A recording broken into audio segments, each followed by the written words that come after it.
Buenas tardes, hermanos en Cristo Jesús, amigos y amigas.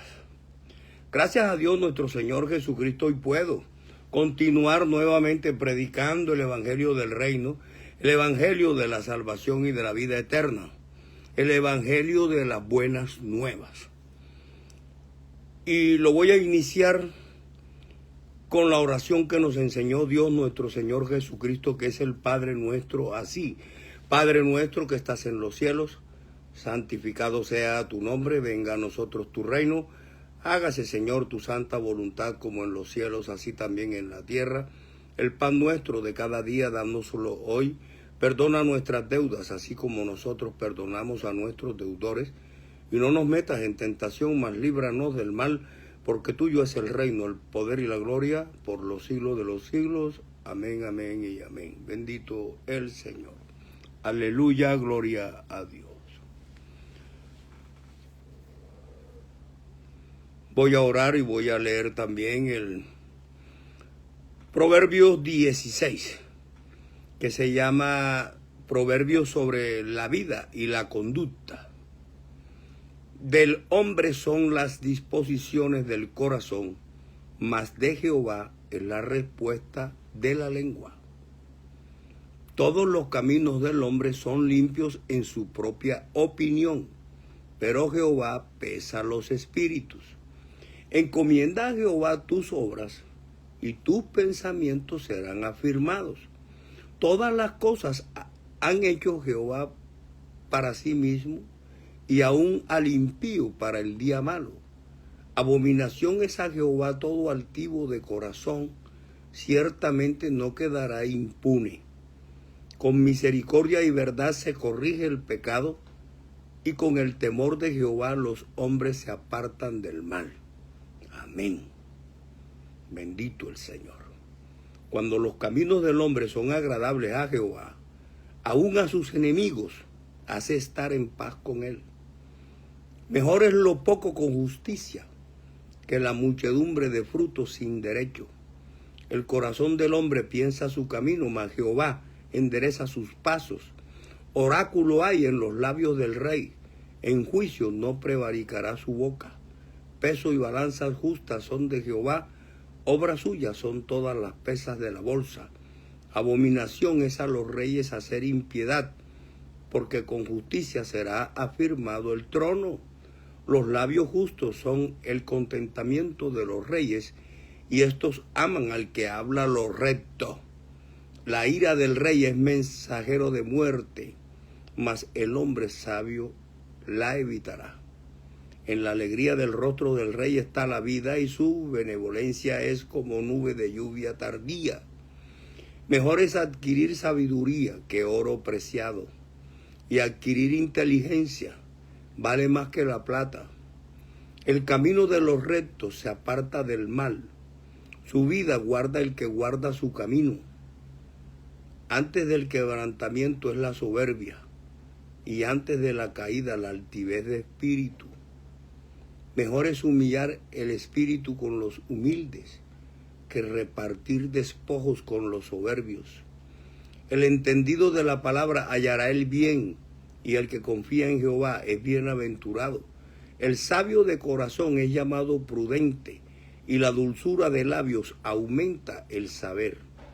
Manantial de vida es el entendimiento al que lo posee, mas la erudición de los necios es necedad. El corazón del sabio hace prudente su boca, y añade gracia a sus labios. Panal de miel son los dichos suaves, suavidad al alma y medicina para los huesos. Hay camino que parece derecho al hombre. Oigan bien, hay camino que parece derecho al hombre, pero su fin es camino de muerte. El alma del que trabaja para sí, porque su boca le estimula. El hombre perverso cava en busca del mal, y en sus labios hay como llama de fuego. El hombre perverso levanta contienda, y el chismoso aparta a los mejores amigos. El hombre malo lisonjea a su prójimo, y le hace andar por camino no bueno. cierra sus ojos para pensar perversidades. Este es el hombre malo. Mueve sus labios, efectúa el mal. Corona de honra es la vejez que se halla en el camino de justicia. Mejor es el que tarda en airarse que el fuerte, y el que se enseñorea de su espíritu que el que toma una ciudad. La suerte se echa en el regazo, mas de Jehová es la decisión de ella. Bendito sea el Señor. Cuánta enseñanza, cuánto conocimiento, cuánta sabiduría hay en tu palabra, Dios mío. Alabado sea tu nombre, Cristo Jesús, la gloria sea para ti. Aleluya, gloria a Dios. Bendito el Señor. Voy a entonar una alabanza que se llama Yo vengo de allá. Es una alabanza que habla una realidad en muchos de nosotros, porque todos nosotros venimos de allá, pero hay algunos que no lo reconocen, quieren pasar de agache como si ellos nunca hubiesen hecho nada malo. La palabra de Dios los desmiente, pero ellos persisten en lo mismo. Bendito sea el Señor. Yo vengo de allá, dice, yo vengo de allá, de ese mundo malo. Allá aprendí a fumar, allá aprendí a robar, en ese mundo malo. Yo vengo de allá, de cometer pecado. Allá aprendí a mentir, allá aprendí a fingir, en ese mundo malo. Pero un día vi a Jesús de espinas coronado, y su rostro le miré, que estaba ensangrentado, y yo sentí dolor por haberle ofendido. A sus pies me arrodillé, con mis lágrimas lavé los pies de Jesucristo. Yo vengo de allá, de ese mundo malo. Allá aprendí a engañar, allá aprendí a vengar, en ese mundo malo. Yo vengo de allá, de cometer pecado. Allá aprendí a matar, allá aprendí a robar, en ese mundo malo. Pero un día vi a Jesús de espinas coronado, y su cuerpo le miré, la herida en un costado, y yo me arrepentí por haberle ofendido. A sus pies me arrodillé, con mis lágrimas lavé los pies de Jesucristo. Yo vengo de allá, de ese mundo malo. Allá aprendí a engañar, allá aprendí a vengar, en ese mundo malo. Yo vengo de allá, de cometer pecado. Allá aprendí a matar, allá aprendí a robar, en ese mundo malo. Pero un día vi a Jesús de espinas coronado, y su cuerpo le miré, la herida en un costado, y yo me arrepentí por haberle ofendido. A sus pies me arrodillé, con mis lágrimas lavé los pies de Jesucristo. Amén. Amén, hermano. Alaba lo que Él vive. Todos venimos de allá. Todos hemos estado en ese mundo malo. Vamos a decir todos en esta congregación o reunión que la estamos haciendo en el nombre de Jesucristo, para que Dios nuestro Señor Jesucristo esté aquí en medio de nosotros, bendiciéndonos y protegiéndonos, porque Él en Mateo 18:20 nos dice: porque donde están 2 o 3 reunidos en mi nombre, allí estoy yo en medio de ellos. Entonces nosotros, diciendo que estamos reunidos en el nombre de Jesucristo, estamos seguros de que Jesucristo está aquí en medio de nosotros. También les recuerdo y les pido el favor, hermanos, los que puedan, tengan la Biblia a su alcance, para que comparen con la prédica las citas que hace el predicador y establezcan si en verdad la palabra predicada está de conformidad con lo que dice la Biblia. Amén.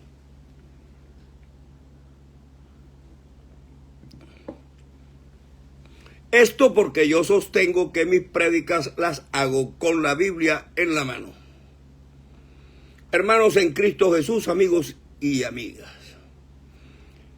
empiezo la prédica de hoy expresando mi criterio conceptual respecto de algunos aspectos sobre los cuales es bueno tener claridad para no ser llamados a confusión por quienes andan por ahí enseñando doctrinas de hombres.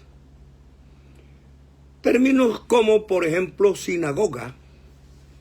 Este término solamente se vino a utilizar en el Nuevo Testamento, hasta donde yo he podido establecer.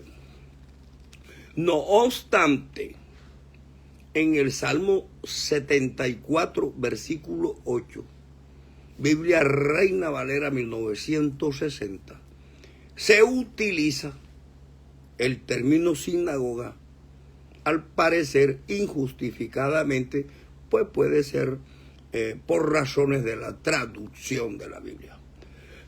Bien, el término congregación parece que se deriva de lo que dice el autor de Hebreos, que es un autor desconocido. Yo personalmente considero que su autor es Saulo de Tarso, el ministro a los gentiles, designado por el propio Jesucristo, que es el apóstol Pablo. Porque en Hebreos 10:25, él haciendo una convocación, digámoslo así, exhorta a los cristianos a congregarse y les dice que no dejen de hacerlo, o que no dejemos de hacerlo, de congregarnos, porque el día está cerca. Ahora bien, antes, como es apenas natural, en el surgimiento del Evangelio, cuando la palabra empezó a dar fruto, porque la palabra fue sembrada por Jesucristo, porque Él era el sembrador. Luego después los apóstoles y discípulos siguieron predicando el Evangelio, sembrando la semilla. Pero en esa época era un evangelio naciente, ¿sí? Lo mismo que en la iglesia, era una iglesia primigenia, estaba apenas empezando a dar fruto la palabra de Dios. Y obviamente que tenía algunos adeptos que creían en la palabra de Jesús, pero la mayoría de los israelitas rechazaban el evangelio de Cristo por aquello de que ellos no aceptaban que se metiera o se le diera lugar en Israel a un Dios distinto al de Jehová. He ahí donde está el nudo en el cual todavía se encuentran los judíos ortodoxos. Y los judíos que se mantienen bajo la ley, es decir, en el Pentateuco de Moisés, del Génesis al Deuteronomio. No han querido pasar de ahí. Y no han querido pasar de ahí y nosotros lo hemos advertido porque en Isaías 6:10 hay una advertencia en donde se dice: engruesa el corazón de este pueblo, ciega sus ojos y llena sus oídos, tapa sus oídos. Es decir, que el pueblo de Israel iba a quedar sin entendimiento en su corazón, con ceguera espiritual y sordera espiritual también. Dice, para que no entiendan con su corazón, para que no vean con sus ojos, ni oigan con sus oídos, y yo los salve. Isaías 6:10. Entonces, eso fue lo que pasó. Por eso es que Israel no ha pasado de la ley de Jehová, del Génesis al Deuteronomio. Ahí se quedó estancado, porque esos 5 libros no representan la totalidad de las escrituras, puesto que las escrituras son 66 libros y están dejando por fuera 61 libros, tanto del Antiguo Testamento como del Nuevo. Entonces, ¿por qué? Porque ellos tienen los ojos ciegos, tienen los oídos tapados y con su corazón no entienden. Cuando vino Cristo a predicar el Evangelio, entonces ellos decían que no iban a aceptar otro Dios en Israel, porque el Dios de Israel era Jehová, pero no se dieron cuenta que Jesucristo es el verbo hecho carne, es decir, el mismo Jehová hecho hombre. Que ese es el misterio que estaba oculto desde los tiempos eternos y que ahora nos ha sido revelado por la palabra de los profetas. Oigan esto. Es el desenvolvimiento de lo que ha ocurrido con el devenir de los tiempos y el desarrollo del plan de Dios y la palabra de Dios. Porque es que ya Dios le había dicho a Israel que él mismo venía. Pero ¿por qué le sucede esto a Israel? Por la desobediencia inmensa. Por ser un pueblo de dura cerviz, que no agacha la cabeza, como a nosotros que nos dicen no y decimos sí y nos metemos por donde no debemos. Lo importante de todo es que nosotros no obedecemos a Dios como es. Y eso lo aprendimos tal vez de los judíos, porque es que los judíos han desobedecido a Dios en todo. Desde el comienzo, Adán y Eva desobedecieron a Dios. Y cuando Noé, Dios dijo que acabaría con todo ser humano en el diluvio, menos con él y con su descendencia. ¿Por qué? Porque había una corrupción tremenda. La maldad del hombre se había multiplicado.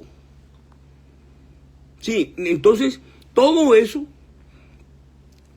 viene hasta Moisés, pasa por Abraham y llega hasta Jesucristo la ley. Nadie cumplió la ley. Y nadie por la ley puede ser justificado.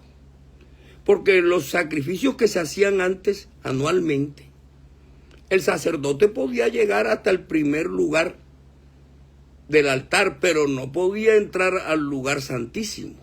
O sea, llegaba al lugar santo, pero al lugar santísimo no podía. Y entonces, ¿qué hacía? La sangre de los machos cabríos, la sangre de los toros, la derramaba sobre las espaldas del pueblo en señal de arrepentimiento y de perdón de pecado, pero al cabo rato tenían que hacer lo mismo porque el hombre volvía a pecar.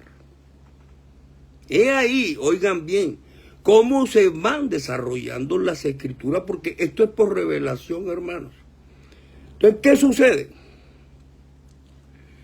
Que Israel no aceptó a Cristo, no aceptó su evangelio, es más, perseguía el evangelio de Cristo. Acuérdense que los herodianos, los fariseos, los saduceos, los ancianos, los miembros del concilio de Jerusalén, los gobernadores, los principales sacerdotes y el sumo sacerdote, todos perseguían a los apóstoles y a los discípulos y les prohibían que divulgaran o enseñaran en el nombre de Jesucristo el evangelio. Y los encarcelaban y los perseguían para detenerlos y se los prohibían y les decían: no les hemos dicho que no pueden divulgar ni enseñar en ese nombre, porque es el nombre, porque en el nombre de Jesucristo hay poder, en el nombre de Jesucristo hay salvación, hay vida eterna. Por eso es que ellos persiguen el nombre desde un comienzo, porque están siendo instrumentos espirituales de Satanás para atacar al que es verdadero. Como dice en la primera de Juan, capítulo 5, versículos de 18 al 21. Porque sabemos que somos de Dios y que el mundo entero está bajo el maligno.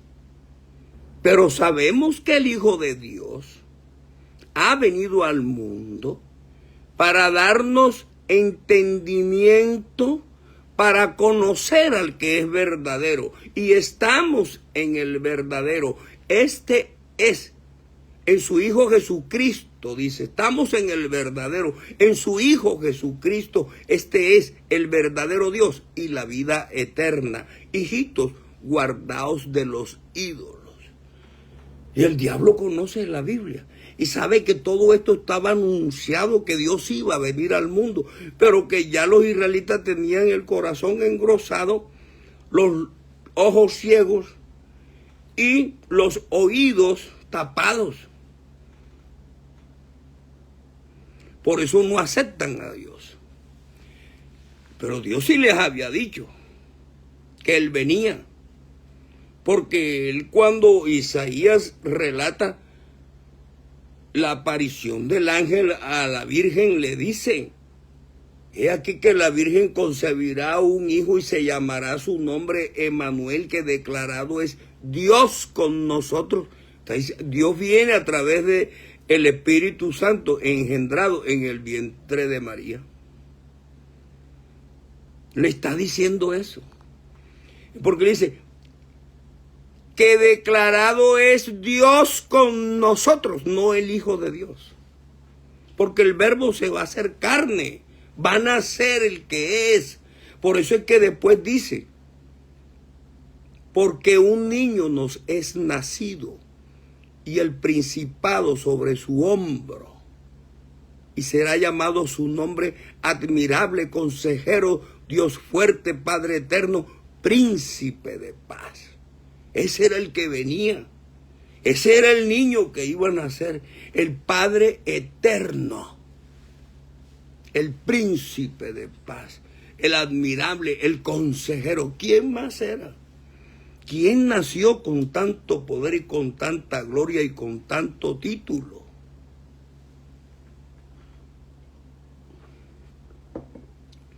Pero tenemos que recordar que la palabra de Dios es, digamos, envuelta como la semilla del arroz en una cáscara, porque es metáfora. porque es parábola que lleva oculto, intrínseco, un mensaje. ¿Para quién? Para los que tienen ojos para ver, para los que tienen oídos para oír, para los que tienen un corazón dispuesto para entender. Porque a esos son los que Dios les revela su palabra. Entonces, claro, Dios les está diciendo a los israelitas y se los repite cada rato. Y en Isaías 43:10 la profecía le dice: vosotros sois mis testigos, dice Jehová. Y mi siervo que yo escogí, Jesucristo. Dice, voy para allá. Ustedes son mis testigos y este es mi siervo que yo escogí. Y dice, para que me conozcáis, creáis y entendáis que yo mismo soy. No está diciendo, ahí mando a mi hijo. Para que creáis, entendáis y conozcáis que yo mismo soy.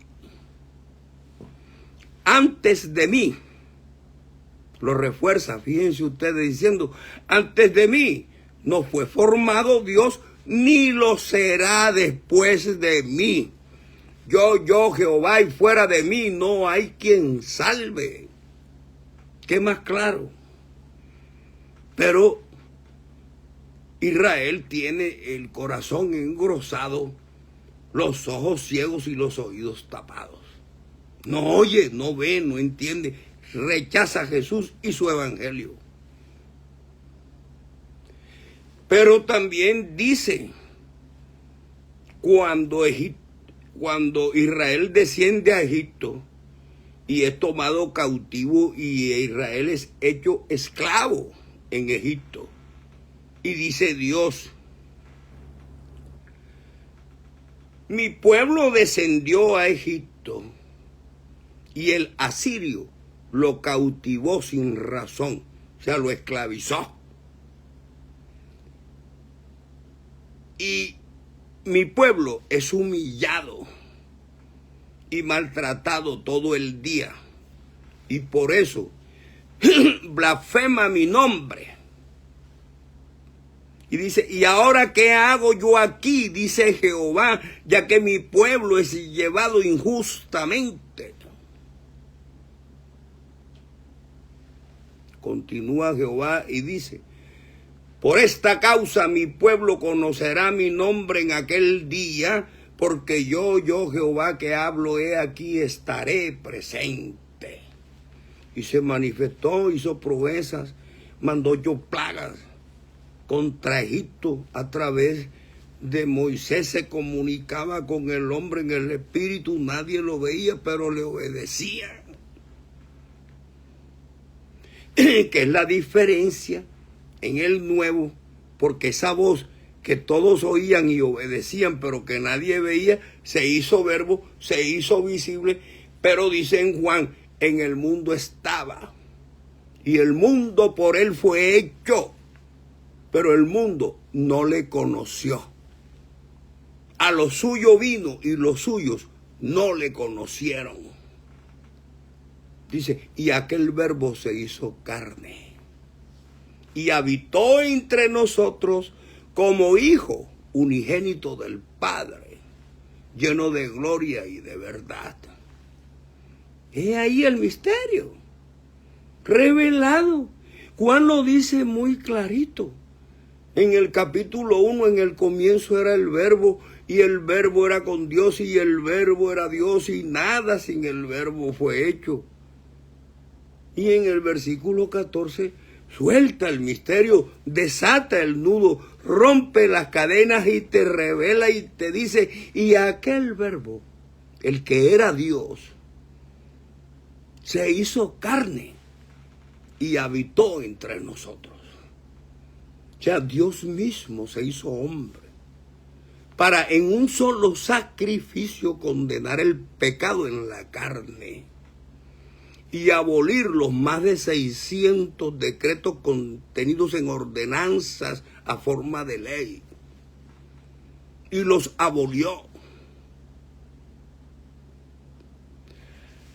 Así como abolió el continuo sacrificio del sacerdocio levítico, así como también derribó la pared intermedia que era la ley que separaba al pueblo judío del pueblo gentil, y de los dos hizo un solo pueblo y un solo hombre nuevo. Efesios capítulo 2 del 1 al 22. Es decir, la muerte de Jesucristo en la cruz es el momento anunciado por Isaías.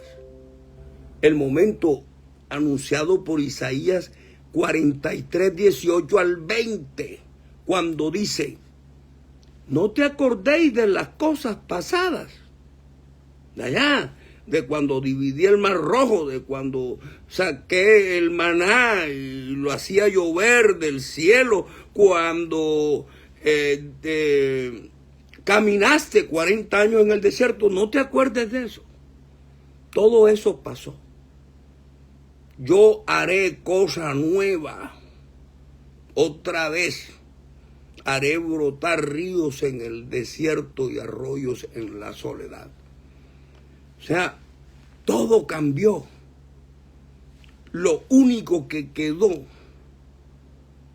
fueron los 10 mandamientos, porque eso Dios no lo abolió. Abolió fue los ritos esos del candelabro, del incienso, de los utensilios del altar, del sacrificio de los toros y de los machos cabríos, de rociarle la sangre a la gente en la espalda.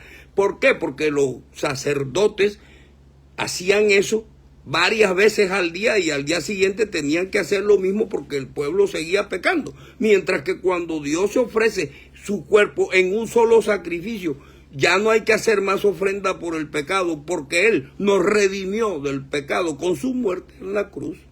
Y Él fue hecho sacerdote según el orden de Melquisedec.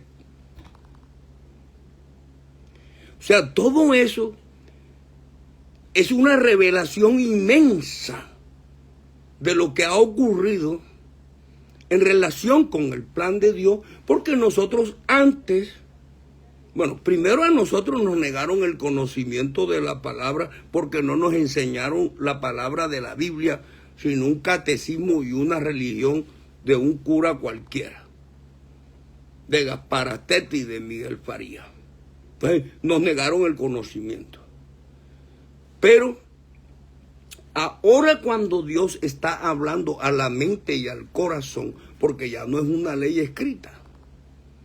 Sí, acuérdense que hemos hablado. Primero, en la época de Adán hasta Moisés, habría una ley oral. De todo árbol del huerto podéis comer, menos de este, que es el árbol de la ciencia y del mal, porque el día que de él comiereis ciertamente moriréis. Oral. Noé, constrúyete un arca y calafatéala por dentro y por fuera. La ley oral. Pero esa ley llegó hasta el capítulo 19 del Éxodo, cuando Dios le entrega la ley a Moisés y le dice, mandamiento primero: no te harás imagen ni semejanza de cosa alguna que esté arriba en el cielo, abajo en la tierra o debajo de las aguas de la tierra.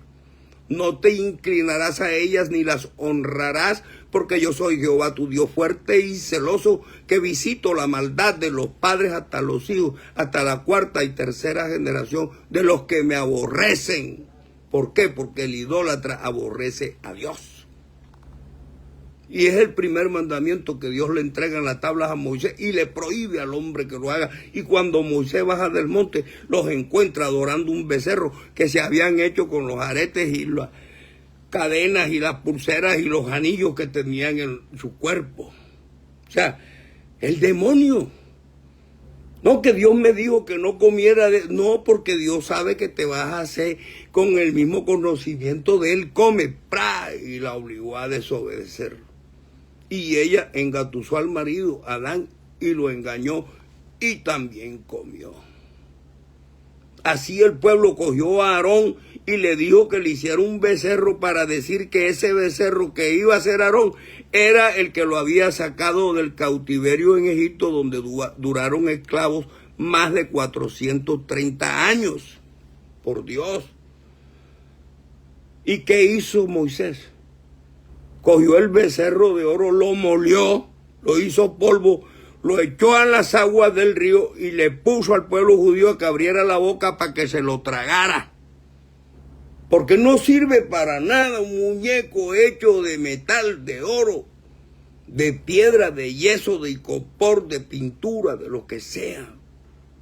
Y por eso es que la idolatría está prohibida en la Biblia más de 250 veces.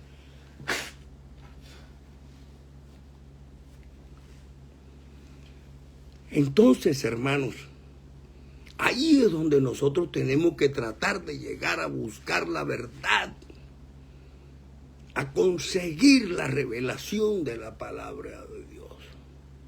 En esa época, cuando Cristo predicaba y los apóstoles predicaban, en cualquier tienda se podía predicar.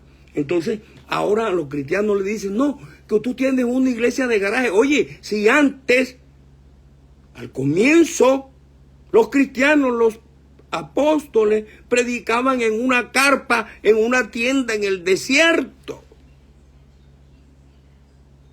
No habían templos lujosos. Además, lo que al hombre le interesa no es el sitio donde está reunido, que tenga perlas, que tenga riqueza, que tenga pintura, que tenga estatuas. No. Al hombre lo que le interesa es que se le predique la sana doctrina, se le predique el evangelio del reino de la salvación y de la vida eterna, tal y como está escrito en las Sagradas Escrituras, sin suprimirle una coma y sin agregarle una tilde. Eso es lo que el hombre necesita. No decir que estoy predicando en una butaca bullonada. No.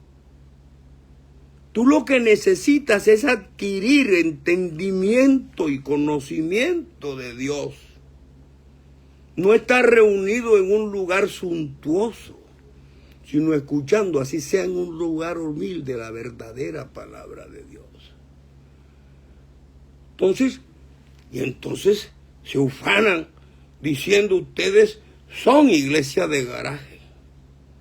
Pero Señor, ya lo hemos explicado, no es el lugar, es el mensaje que se envía. Yo me acuerdo que cuando yo entendí y le pedí a Dios que me mostrara una congregación en la que yo pudiera entrar y que me estuviera seguro de que ahí me iban a predicar la palabra como era, porque ya yo había entendido mucho, ya había entendido algo, no lo sabía, y ahora todavía no lo sé, pero he avanzado en el conocimiento.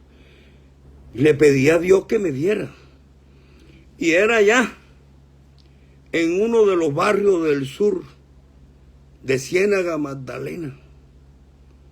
Era una casa de clase media, pero el evangelio te llegaba al alma, te arropaba el espíritu. El evangelio y la palabra del pastor te enseñaba mucho y tú entendías y sabías que estabas en el lugar correcto, porque te estaban predicando la palabra de Dios limpia, que es como nosotros necesitamos que se nos predique la palabra, no inventando fábulas y cuentos chinos que no tienen fundamento bíblico alguno. Entonces, dice en una parte de la Biblia, porque cuando se burlan de los cristianos que tienen iglesias en garaje, dice en la Biblia, en en Hechos 7:47. Mas Salomón le edificó casa, porque Dios le dijo a Salomón que le edificara un templo. Y Salomón lo hizo. Y dice, mas Salomón le edificó casa. Dice, si bien el Altísimo no habita en templos hechos de mano, como dice el profeta, el cielo es mi trono y la tierra el estrado de mis pies. ¿Qué casa me edificaréis? Dice el Señor. ¿O cuál es el lugar de mi reposo? No hizo mis manos todas estas cosas. Nos está diciendo Dios, oye, si yo hice la arena, yo hice el agua, yo hice la cal, yo hice la roca, con lo mismo que yo hice me vas a hacer casa. Me dice, a Dios los cielos no lo pueden contener. No está en la casa de Dios, ¿cuál? Si la palabra misma te está diciendo que Dios no habita en templos hechos por manos de hombres. Y dice Dios, no hizo mi mano todas estas cosas. Y les dice, o nos dice, duros de cerviz, agacha la cabeza es lo que nos quiere decir, e incircuncisos de corazón y de oídos. Vosotros resistís siempre al Espíritu Santo, como vuestros padres, así también vosotros. ¿A cuál de los profetas no persiguieron vuestros padres? Y mataron a los que anunciaron de antemano la venida del justo. Oigan bien, la profecía de Isaías. Un niño nos es nacido y el principado sobre su hombro. Aquí lo están diciendo. ¿A cuál de los profetas no persiguieron vuestros padres? Y mataron a los que anunciaron de antemano la venida del justo, de quien vosotros ahora, oigan bien, habéis sido entregadores y matadores. ¿A quién entregaron? A Cristo. ¿Y a quién mataron? A Dios hecho hombre, al Verbo hecho carne. A los suyos vino y los suyos no le conocieron. Y a los que le recibieron le dio potestad de ser hechos y llamados hijos de Dios. Y dice, vosotros que recibisteis la ley por disposición de ángeles y no la guardasteis. Le estaba diciendo, ustedes mataron al justo. Claro, cuando oyeron todas estas cosas se enfurecían en sus corazones y crujían los dientes contra él, contra Esteban, que era el que hablaba en ese momento, que lo estaban lapidando. Y lo mataron en la presencia de Saulo de Tarso, el apóstol Pablo. Cuando el hombre oye la verdad y la dureza del evangelio, se enoja porque no quiere escuchar la reprensión de la palabra de Dios. Quiere un evangelio fácil, quiere un evangelio gracioso, de abundancia, de fiestas, de comida, pero no ofreciendo sacrificios a Dios. Ofreced sacrificios de justicia y confiad en Jehová. Muchos son los que dicen, ¿quién nos mostrará el bien? Alza sobre nosotros, oh Jehová, la luz de tu rostro.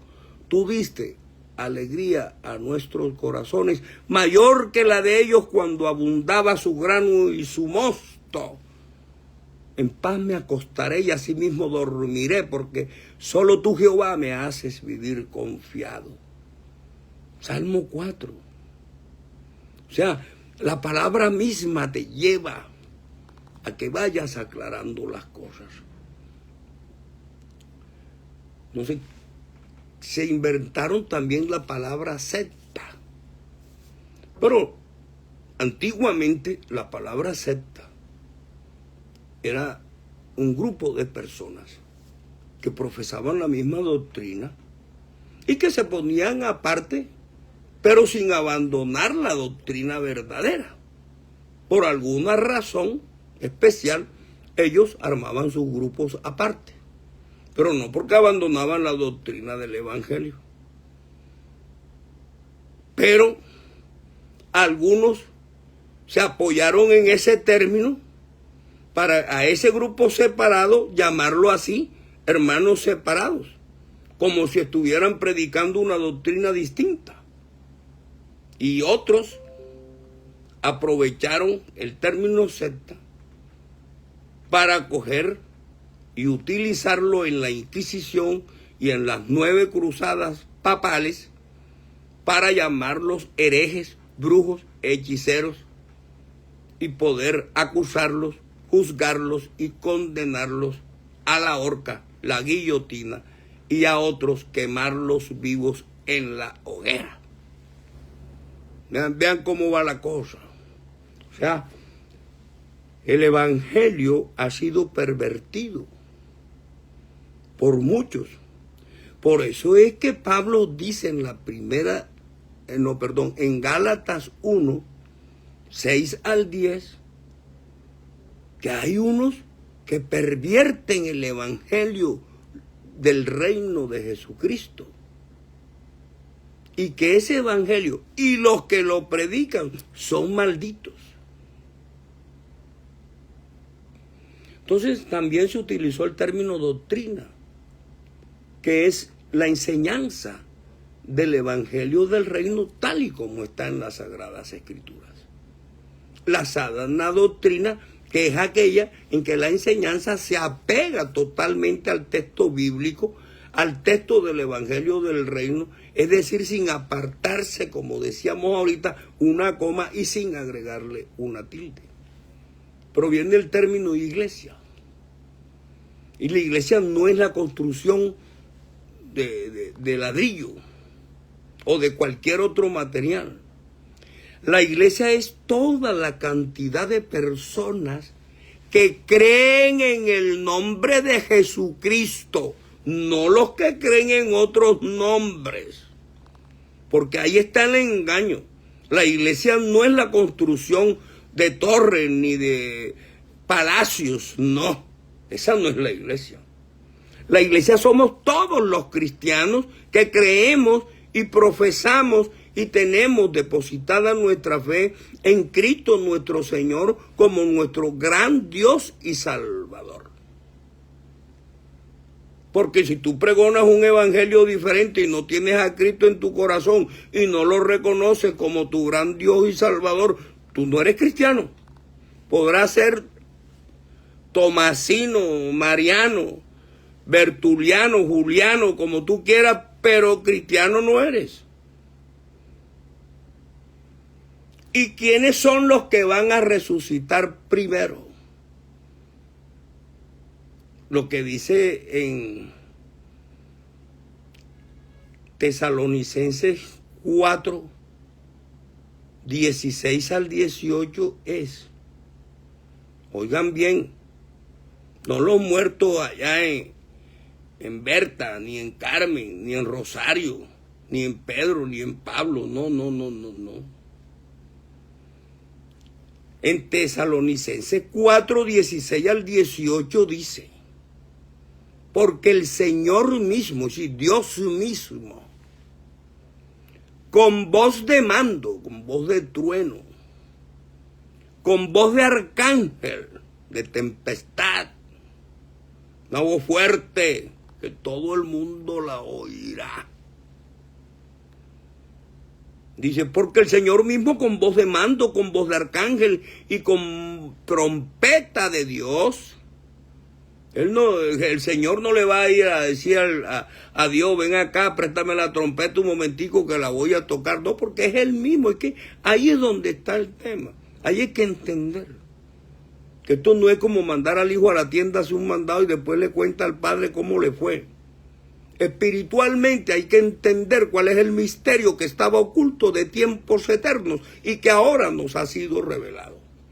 Entonces, en la primera de Tesalonicenses 4, 16 al 18, lo que nos dice es eso. Porque el Señor mismo, con voz de mando, con voz de arcángel y con trompeta de Dios, descenderá del cielo, y los muertos en Cristo resucitarán primero. ¿Ya? Primero la resurrección de quienes, de los que murieron con la fe en Jesucristo, esperando la promesa de la resurrección y de la vida eterna. Eso, no los que creyeron en Berta, porque es que Berta no resucitó ni se crucificó por ti ni por mí. Y dice, luego nosotros los que vivimos, los que hayamos quedado, es decir, si nosotros estamos aquí en el momento que Dios viene por su iglesia, pues seremos levantados con ellos juntamente en las nubes para recibir al Señor en el aire. Y así estaremos siempre con el Señor. Por eso dice la palabra, alentaos los unos a los otros con estas palabras. ¿Por qué? Porque son palabras del cumplimiento de la promesa. Entonces, y el evangelio, que es un término que nosotros tenemos entendido que el único evangelio que hay es el evangelio de Dios nuestro Señor Jesucristo. Y que le decíamos fue rechazado por la mayoría de los israelitas, y por eso es que ellos no han aceptado a Cristo. Pero de acuerdo con lo que dice en Romanos 11:25, ahí es cuando viene la restauración del pueblo de Israel, cuando el pueblo israelita acepte a Dios como su gran Dios y Salvador, pero primero tiene que haber entrado a la salvación, la plenitud de los gentiles, o sea, nosotros. Cuando haya entrado el último gentil a la salvación, entonces los israelitas aceptarán a Jesucristo en su mente y en su corazón como su gran Dios y Salvador. Y ahí ya no tendrá el corazón engrosado, los ojos ciegos, ni los oídos tapados. Ahí tendrá la revelación y entenderá el por qué ellos se quedaron en Isaías 5:10. Del Génesis al Deuteronomio, atendiendo solamente la ley contenida en la Torá. Pero ya la ley fue abrogada, las 600 ordenanzas o mandamientos contenidos en ordenanzas ya fueron abolidos por la muerte de Jesucristo en la cruz. Léanse Efesios 2, del 1 al 22. En el nombre de Jesucristo así será. Luego también viene la palabra templo, que entre todas para mí es la más importante. Porque antes materialmente se tenía como un edificio a donde se hacía la lectura y la enseñanza de la Biblia, más que todo la Torá, que era la ley de Moisés.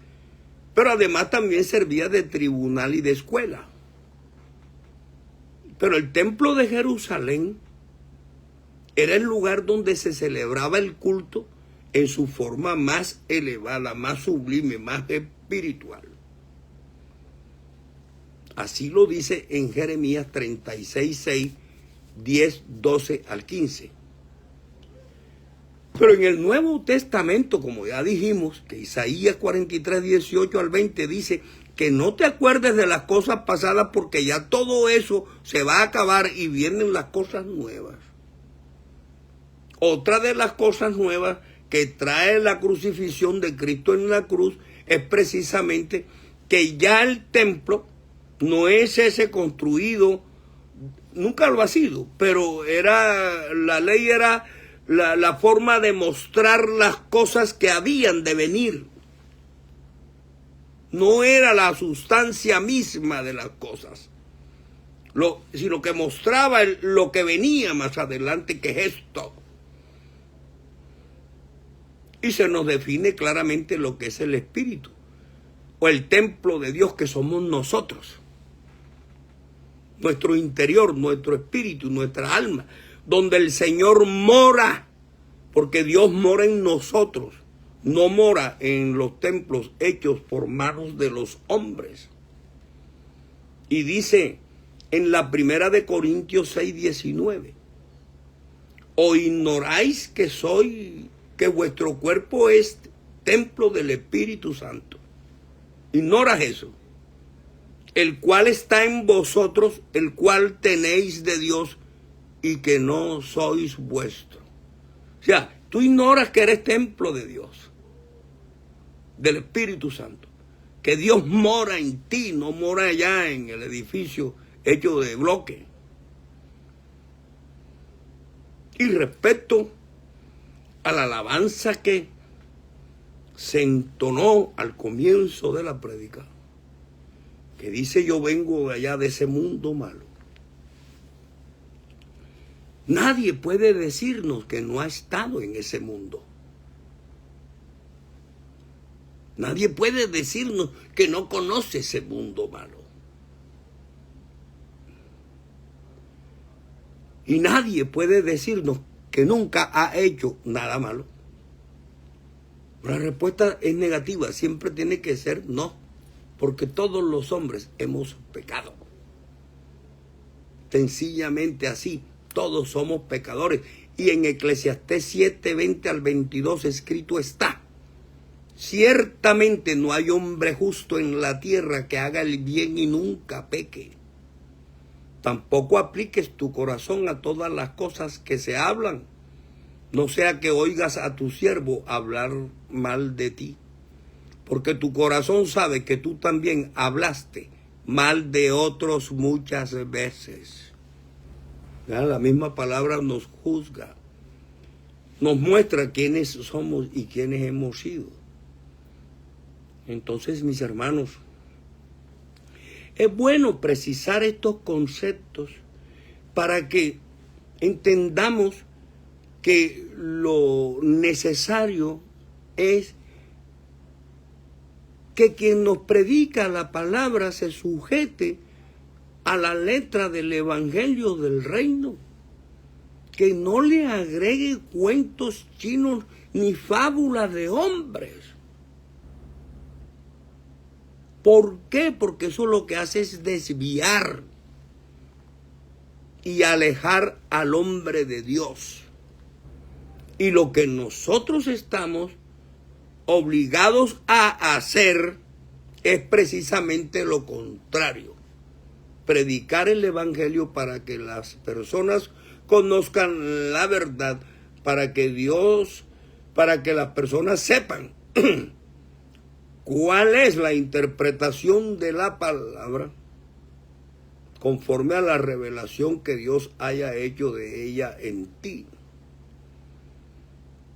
Es enseñando, pero quien finalmente hace la obra como todo es Dios.